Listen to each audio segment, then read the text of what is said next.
Bismillahirrahmanirrahim. Kita masuk suplemen guru ya untuk bab ragam gunnah, dan ini tidak perlu dijelaskan kepada peserta didik. Lagi-lagi ketika kita bicara suplemen, maka ini untuk penguatan ketika ada hal-hal yang perlu didetailkan. Ya, ketika ada peserta didik yang butuh didetailkan, ya yang butuhkan saja, yang kalau tidak membutuhkan tidak perlu dijelaskan. Fokus ke praktek. Ya, fokus kepada praktek. Taib. Ketika kita bicara ragam gunnah, pastilah kita yang akan kita bahas hukum-hukum terkait huruf mim dan nun. Nah, ini dia. Jadi pasti ketika kita bicara gunnah, di sana pasti ada salah satu dari kedua huruf apa? Mim atau nun. Itu sudah pasti.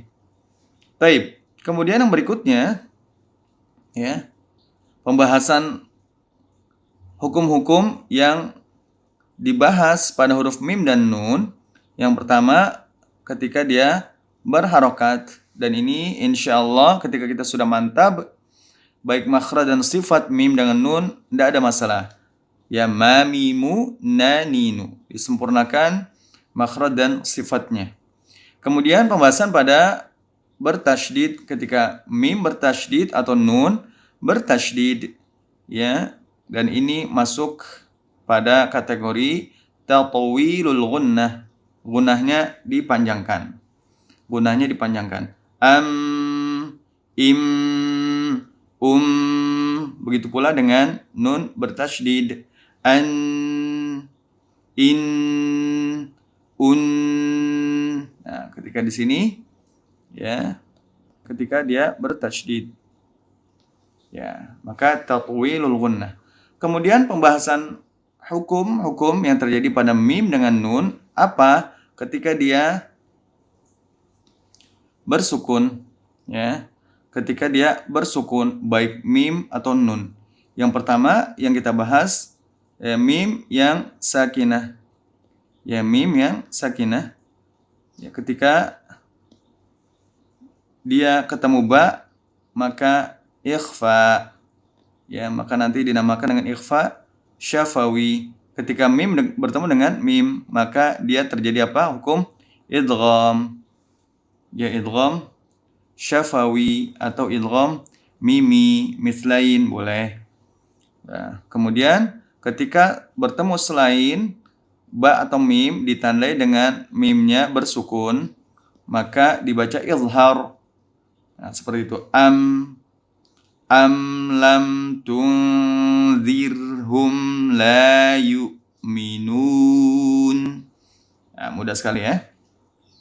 Nah, itu pembahasan yang ketiga terkait hukum mim dengan nun. Yang keempat, nun sukun. Kalau tadi mim sukun, yang kedua adalah nun sukun. Nah, perhatikan di sini.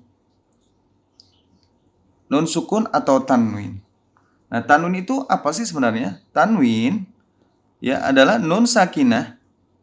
Ya, nun sakinah yang tidak dituliskan. Ya, dan dibaca hanya ketika wasal.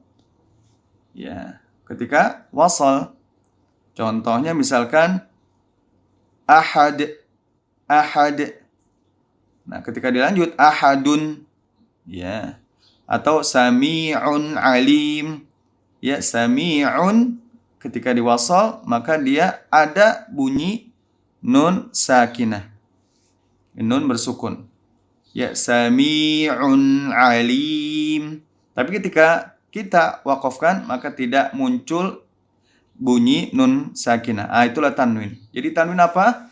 Poin pertama, dia ada bunyinya, ada pelafalannya, namun tidak ada tulisannya. Ya, namun tidak ada tulisannya. Kemudian poin berikutnya apa? Dia dilafalkan ketika wasal, tidak dilafalkan ketika waqaf. Itulah tanwin. Ya, kalau nun sukun itu senantiasa dibaca. Kenapa? Di asli. Ya, seperti itu ya. Ada khatnya, ada tulisannya. Dia mau wasal, mau berhenti, ya, mau wasal ataupun waqaf, maka dia tetap dibunyikan. Demikian ya. Bedanya nun sukun atau tanwin. Maka sejatinya ketika tanwin adalah ya nun sakinah. Ya nun sakinah. Ya, sama saja. Hanya dia tidak dituliskan dan dibunyikan hanya ketika wasal. Itulah tanwin. Oke ya. Ingat, ya kita kalau bicara bicara tanwin. Baik, ketika nun sukun atau nun sakinah ya atau tanwin ya memunculkan 4 hukum. Izhar ketika bertemu dengan huruf halqi ya, huruf tenggorokan, kemudian idgham ketika nun sakinah atau tanwin bertemu dengan yarmuluna. Kemudian ada qalb atau iqlab ketika bertemu dengan ba. Kemudian ikhfa ketika bertemu dengan selain huruf yang di atas, sisanya. Baik. Kemudian di sini ada dunya, sinwan, bunyan, qinwan. Nah, di sini adalah tetap dibaca izhar. Nah, ini dibaca apa? Izhar. Ya, izhar mutlak. Ya, dia mesti selalu izhar. Ya, seluruh qurra membaca dengan izhar. Dunya, sinwan, bunyan, qinwan. Kenapa? Karena syarat terjadinya idgham adalah ketika nun sakinah atau tanwin ya terletak di akhir kata yang pertama, kemudian bertemu dengan huruf penyebab idgham ya, penyebab idgham atau mudgham fi terletak di awal kata yang keduanya. Ya, tapi ketika dia pertemuannya di dalam satu kata, misalkan dunya, ya nun sakinah bertemu dengan ya dalam satu kata, sinwan, nun sakinah bertemu dengan waw dalam satu kata, begitu seterusnya ada 4 ya kata dalam Al-Quran yang dibaca izhar. Kenapa?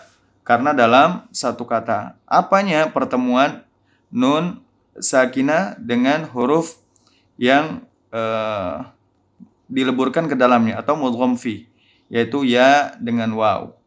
Demikian, barakallahu fik. Semangat. Alhamdulillahi rabbil alamin.